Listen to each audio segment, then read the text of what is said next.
नमस्कार, मैं विपुल सिंह स्वागत करता हूं आप सभी स्टूडेंट्स का हमारे इस YouTube platform CUET study capital पर। सीयूईटी पीजी 2025 सेकंड फेज के एग्जाम में क्या-क्या सावधानियां आपको रखनी है। बहुत सारे सवाल आप सभी के आ रहे हैं, सर ड्रेस कोड क्या होगा, सेंटर पर क्या-क्या लेकर के जाना है, सेंटर पर कब पहुंचना है, सारी बातें इस वीडियो में मैं आपको डिटेल करूंगा। यानी जिनका भी एग्जाम सेकंड फेज यानी 21 से 25 के बीच में यानी आज से शुरू हो गया है और 25 तारीख तक सेकंड फेज चलेगा, तो इसको लेकर के जितनी भी जरूरी बातें इस वीडियो में आपको डिटेल करूंगा तुरंत फटाफट से, इसलिए इस कंप्लीट वीडियो को देखिएगा। वीडियो की शुरुआत करने से पहले चैनल पर पहली बार विजिट कर रहे हैं तो चैनल को सब्सक्राइब करिएगा, बेल आइकन प्रेस करिएगा। सीयूईटी पीजी के हर एक अपडेट, सूचना और जानकारी को समय पर और सही जानकारी प्राप्त करने के लिए सिर्फ अपने एग्जाम तक ही नहीं बल्कि अपने एडमिशन के लास्ट स्टेज यानी काउंसलिंग के अंतिम स्टेज तक हम आपके साथ जुड़े रहेंगे। साथ ही साथ ऑल इंडिया लेवल का मॉक टेस्ट ज्वाइन करना है तो स्टडी कैपिटल के ऐप को आप डाउनलोड करें। आपको बहुत कम प्राइस में बेहतर mock test, all India level का मॉक टेस्ट मिलेगा। सबसे पहले आपको जो पुरानी अभी नोटिस आई थी 16 तारीख को, वो मैं बता दूं कि सेकंड फेज का एग्जाम 21 से 25 के बीच में यानी सेकंड फेज का जो एडमिट कार्ड जारी हुआ था उसके विषय में मैं चर्चा कर रहा हूं। आप सभी को एक एक बात में डिटेल करूंगा, जितनी भी बातें आप सभी के सवाल में आई थी, और उन सवालों के साथ साथ जो मुझे व्यक्तिगत रूप से आपको बताना है वो वीडियो के लास्ट में बताऊंगा। लेकिन सबसे पहले जो आपके एडमिट कार्ड पर जो नोटिस एनटीए ने दिया है उसके माध्यम से मैं आपको एक एक चीज डिटेल कर दूं। आपके एडमिट कार्ड में आपकी पर्सनल डिटेल सारी की सारी शो करेंगी। उसके बाद आपका टेस्ट पेपर कौन सा आपने सेलेक्ट किया वो आपको शो करेगा, किस डेट को आपका एग्जाम है वो शो करेगा आपको, किस शिफ्ट में आपका एग्जाम है, यानी 3 शिफ्ट में एग्जाम हो रहा है, सुबह दोपहर और शाम, तो जिस शिफ्ट में भी आपका एग्जाम होगा आपके एडमिट कार्ड पर शो करेगा। उसके बाद रिपोर्टिंग और एंट्री टाइम आपको शो करेगा, फिर गेट क्लोजिंग टाइम शो करेगा, यानी एंट्री टाइम यानी कितने बजे आप सेंटर में एंट्री कर सकते हैं, गेट क्लोजिंग टाइम वो लास्ट टाइम होता है, उसके बाद आपको सेंटर में प्रवेश नहीं मिलेगा। सामान्यतः ये हर एक एग्जाम के आधे घंटे से पहले होता है, यानी अगर आपका एग्जाम 4 बजे शुरू हो रहा है 3:30 बजे आपका गेट क्लोजिंग होता है, इस तरीके से नियम होता है। ठीक, टाइम ऑफ टेस्ट कितने बजे तक टेस्ट है आपका, टेस्ट नंबर लिखा होगा और वेन्यू ऑफ टेस्ट यानी कहां पर आपको ये टेस्ट देने जाना है। इसके साथ ही साथ ध्यान रखिएगा कि आपके एडमिट कार्ड के नीचे एक अंडरटेकिंग लिखा होगा, जिसमें ये अंडरटेकिंग है आपका, जहां आपको यहाँ जैसे मेरा नाम है विपुल सिंह, मैं भर दूंगा यहाँ विपुल सिंह, ठीक, रेजिडेंस ऑफ कहाँ का मैं निवासी हूँ वो मुझे फिल करना है। यहाँ हमें अपनी एक फोटो पेस्ट करनी है, ठीक। उसके बाद यहाँ हमें अपना लेफ्ट थंब का जो है इंप्रेशन यहाँ पेस्ट करना है, टैप करना है, यानी अपना जो लेफ्ट हैंड है उसे मुहर लगा करके यहाँ लगा देना है। कैंडिडेट सिग्नेचर ये आपको अभी नहीं करना है, ये आपको कक्षा में जाने के बाद यानी जहां आपका एग्जाम होगा वहां इन्विजिलेटर के सामने आपका ये सिग्नेचर होगा। इसके बाद क्या क्या डॉक्यूमेंट्स ले जाने हैं इस पर मैं आपको बता दूं, तो इसमें आपको एक आईडी प्रूफ ले जाना है। क्या, एक आईडी प्रूफ आपको लेके जाना है अपना, दो आपको अपनी फोटो लेके जानी है। दो फोटो कहने का तात्पर्य कि अगर आप यहाँ फोटो पेस्ट करके ले जा रहे हैं तो एक फोटो और एक्स्ट्रा ले जाएगा, अगर यहाँ फोटो पेस्ट करके नहीं ले जा रहे हैं तो 2 फोटो लेकर के जाइएगा, ये जरूरी है। उसके बाद अपना एडमिट कार्ड, ये 3 चीजें कंपलसरी है, इसके बिना आप सेंटर में ना ही प्रवेश कर पाएंगे ना ही परीक्षा दे पाएंगे। बाकी अन्य नियम व शर्तें क्या है उनको मैं बताता हूं, फिर ड्रेस कोड पर चर्चा वीडियो के लास्ट में करूंगा। The candidate must reach at the centre time indicated at reporting time entry time in the admit card, यानी आपको अपने रिपोर्टिंग टाइम के अनुसार आपको पहुंचना है। If any candidate found indulging in unfair practice, इस पूरे सेकंड आपके एडमिट कार्ड में लिखा है, आप पॉइंट्स पढ़ते रहिएगा, मैं ऐसे आपको डिटेल कर दूं। पॉइंट नंबर 2 कह रहा है कि अगर आप कोई भी अनफेयर काम करते हुए पाए गए, चीटिंग हुआ, कुछ भी ऐसा इंस्ट्रूमेंट लेकर के गए हैं जो आप सेंटर के अंदर लेके घुस गए, तो अगर कुछ भी ऐसा करेंगे तो आपको इस एग्जाम से बाहर किया जाएगा, साथ में आपके एनटीए के किसी भी एग्जाम से डिबार आपको किया जा सकता है। No candidate is permitted to enter after gate closing time, जैसा कि मैं आपको बता रहा था, ये गेट क्लोजिंग टाइम आपके एडमिट कार्ड पर लिखा होगा, उसके बाद आपको सेंटर के अंदर प्रवेश नहीं मिलेगा। Point number 4, no candidate shall be permitted to leave the examination hall before the examination time, यानी आपका जैसे 4 से 5:30 के बीच में 1.5 घंटे का अगर एग्जाम का शेड्यूल है, अगर आप भले ही पेपर 1 घंटे में कर लेंगे लेकिन आपको सेंटर से बाहर नहीं निकलने दिया जाएगा, आप 5:30 बजे ही सेंटर से छूटेंगे, ठीक। वो भी इन्विजिलेटर जब आपको ऑर्डर देगा, यानी अब आप निकल सकते हैं तब आप निकलेंगे, यानी एग्जाम के बीच में उठ के जाने का कोई अवसर नहीं है।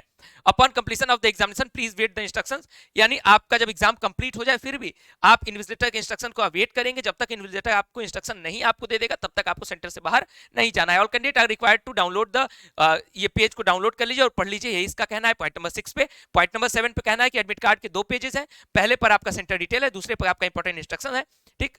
कह रहा है कि दोनों पेज जो है डाउनलोड कर लें, लेकिन आपको सेंटर पर एक ही पेज लेके जाना होता है, इंस्ट्रक्शन वाला पेज ले जाने की आवश्यकता नहीं है।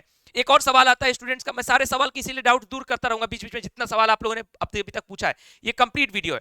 तो आप सभी का सवाल आता है कि sir admit card black and white या कलर्ड, आप कुछ भी ले जाओ उससे कोई भी दिक्कत नहीं है।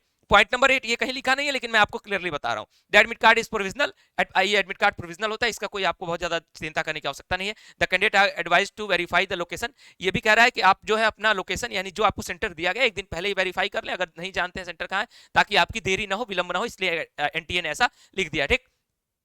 अगर आपका कोई भी रिलीजन या कस्टम ऐसा ड्रेस है, जैसे मान लीजिए कुछ लोग टोपी पहनते हैं, कुछ ऐसा ड्रेस पहनते हैं, मोहम्मदन्स में अपना बुर्का होता है गर्ल्स के लिए, तो अगर आप ऐसा कोई भी कस्टम ड्रेस पहन के जाते हो तो आप सेंटर पर थोड़ा पहले पहुंचो, जिससे कि आपकी प्रॉपर फ्रिस्किंग चेकिंग हो सके।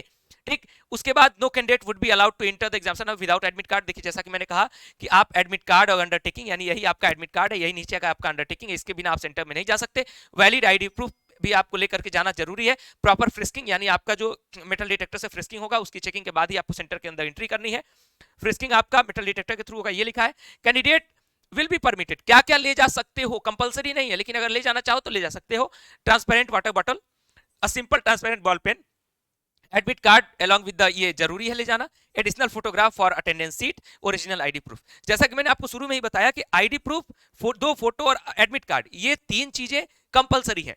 बाकी आपको रफ सीट आपके सेंटर पर आपको मिलेगा। अगर आप पेन ले जाना चाहते हो तो ट्रांसपेरेंट बॉल पेन ले जाना, अदरवाइज सेंटर पर आपको मिल जाएगा। ठीक, बाकी आप जो चीजें हैं आपको ये सारी चीजें लेके जानी है। Before reaching the centre candidate must enter the required details, photograph, ये सारी चीजें जो मैंने कहा अंडरटेकिंग भरने के लिए, ये भर लीजिएगा जिस तरीके से कहा गया है। ये इसमें कहने का 13वें पॉइंट में ये है। 14वां पॉइंट कह रहा है कि must carry anyone ID proof, photo, ये जितनी भी चीजें मैंने बताई आपको वो चीजें आपको ले जाना है। आईडी प्रूफ में अपना आधार भी ले जा सकते हो, पैन कार्ड भी ले, जो भी आईडी प्रूफ ले जाना उसमें आपकी फोटो होनी चाहिए, बिना फोटो वाला आईडी प्रूफ नहीं ले जाना है। ठीक, कुछ आईडी प्रूफ ऐसा होता है। पीडब्ल्यू कैंडिडेट्स को अगर जो 20 मिनट का एक्स्ट्रा समय मिलता है अगर वो चाहिए तो अपने लिए अपना जो पीडब्ल्यूडी का सर्टिफिकेट है वो लेकर के यहाँ जाना है। ठीक, उसके बाद candidate are not allowed to carry any personal belongings, कुछ भी ऐसी चीजें जैसे इलेक्ट्रॉनिक गैजेट्स, आपका स्मार्ट वॉच, मोबाइल फोन, ये कुछ भी आपका अलाउड नहीं है सेंटर में। तो ये मत जिद करिएगा कि नहीं सर मुझे तो कहीं पता नहीं था, लिखा नहीं था, साफ साफ लिखा गया है। ठीक, जो भी जूता पहनेंगे आप या चप्पल पहनेंगे वो बहुत ज्यादा मोटे सोल का नहीं होना चाहिए, यानी ऐसा ना हो भाई कि लगे कि कुछ इसमें गड़बड़ हो सकता है। बहुत सिंपल ड्रेस पहन के जाना है, सिंपल जूता वगैरह पहन के जाना है। ठीक, candidate will not be permitted to take bio break during first 45 minute and last 30 minute of exam. ये कह रहा है कि शुरुआती के 45 मिनट और अंतिम के 30 मिनट के बीच में आपको ब्रेक नहीं दिया जाएगा। तो लगभग 1.5 घंटे का एग्जाम है, तो मैं तो आपको यही सजेस्ट करूंगा कि ब्रेक लेने मत जाइएगा। जो भी फ्रेश वगैरह होना होगा पहले ही करके, पानी वगैरह पी करके सेंटर बैठिएगा, 1.5 घंटे निश्चिंतता के साथ बैठिएगा। ठीक, apart from the biometric attendance fixing at the entry, candidate will be fixed and biometric attendance will be taken again on entry from biometric। अगर आप ब्रेक पर जाते हैं पानी बाहर टॉयलेट करने, तो आपके लिए साफ साफ लिखा हुआ है कि दोबारा भी आपका फ्रिस्किंग होगा, तो उसमें आपका टाइम भी वेस्ट होगा, इसका ध्यान रखिएगा। ठीक, blank paper sheet for rough will be provided in examination hall, आपको रफ पेपर सीट जो है वो आपको सेंटर से ही दिया जाएगा। और एक काम और करना है कि एडमिट आपका जो रफ सीट दिया जाएगा उस पर अपना नाम और अपना रोल नंबर लिख देना है। इसके साथ साथ एक और काम करना है कि जब आप सेंटर से, जब आपका एग्जाम समाप्त हो जाएगा, जब आपको निकलने की बारी आएगी तो रफ सीट प्रॉपर जमा कर दीजिएगा। अगर रफ सीट नहीं जमा करेंगे तो हो सकता है कि आपके उस टेस्ट पेपर का इवैल्यूएशन ना हो, इसलिए रिस्क मत लीजिएगा। ये भी लिखा हुआ है। कैंडिडेट को बताया जा रहा है कि आप सीसीटीवी कैमरे के अंडर रहेंगे, यानी सब कुछ आपका पूरा मॉनिटर किया जाएगा, इसलिए कुछ भी गड़बड़ ना करें। इसमें यह भी लिखा जा रहा है कि कैंडिडेट शुड इंश्योर, आपकी स्क्रीन पर जो क्वेश्चन पेपर आ रहा है, जो आपने फिल किया था वही आया, जो मीडियम आपने फिल किया था वही खुल रहा है, ऐसा तो नहीं कुछ गड़बड़ खुल रहा है। अगर कुछ भी गड़बड़ खुल रहा है तो शुरुआती 5-10 मिनट में ही अपने इन्विजिलेटर को, यानी जो आपके कक्ष परीक्षक होंगे क्लास में, उनको इन्फॉर्म कर दीजिएगा, अदरवाइज उसके बाद कोई मतलब नहीं होगा क्योंकि आपका समय बीत चुका होगा। ठीक, the candidate are advise to care, आपका जो इंस्ट्रक्शन है आपके टेस्ट पेपर शुरू होने से पहले उसको केयरफुली पढ़ लीजिएगा।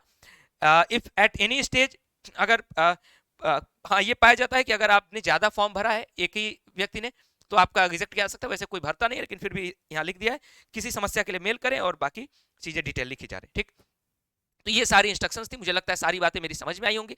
ड्रेस को लेकर के आप लोग बहुत सारा सवाल पूछते। देखिए ड्रेस, जैसे मैंने टी शर्ट पहनी है, नीचे एक नॉर्मल सा जॉगर्स पहना है, तो बस ऐसे ही ड्रेस पहन के जाइएगा। जूता पहनने का बहुत ज्यादा आदत है तो जूता पहन लीजिएगा, अदरवाइज नॉर्मल सा चप्पल पहन के जाइएगा। कुछ भी ऐसा ना रहे कॉम्प्लिकेटेड, जैसे ये रिंग होती है, रिंग आपकी निकलवा देते हैं ये लोग, तो रिंग अगर पहने होंगे तो इसको निकाल करके बैग में रख दीजिएगा, यानी घर पे रख के जाइएगा। ठीक, तो रिंग वगैरह निकाल के जाएगा क्योंकि ये सेंटर पर आपका निकलवा दिया जाता है। बाकी बिल्कुल नॉर्मल ड्रेस पहन के जाओगे तो कोई दिक्कत नहीं। हाँ ये नहीं कि फुल पत्ती कुछ ऐसा लगा हो, लगे कि चिप वगैरह लगा के घूम रहे हो, तो इसमें आपको दिक्कत हो सकती है। अदरवाइज कोई बहुत बड़ी समस्या नहीं है, बहुत निश्चिंत होकर के एग्जाम दीजिए, कोई भी पैनिक होने की आवश्यकता नहीं। आप सभी को ढेर सारी शुभकामनाएं। तीसरे फेज वाले जो स्टूडेंट्स हैं उनके लिए भी हम बहुत जल्द वीडियो लेकर के आते हैं। तब तक के लिए आप सभी लोग निश्चिंत रहें, मस्त रहें, अपना एग्जाम अच्छे से देते रहें, हर तक पहुंचा रहे हैं। तो चैनल के साथ कनेक्टेड रहेगा। स्टडी कैपिटल से बेस्ट प्लेटफॉर्म आपको ऑल ओवर इंडिया नहीं मिल सकता for your CUET PG entrance examination. तो वीडियो को लाइक कर दीजिए, शेयर कर दीजिए अपने सभी दोस्तों तक जो भी सेकंड फेज के एग्जाम में बैठने वाले हैं 21 से 25 तारीख के बीच में। बहुत बहुत धन्यवाद, नमस्कार।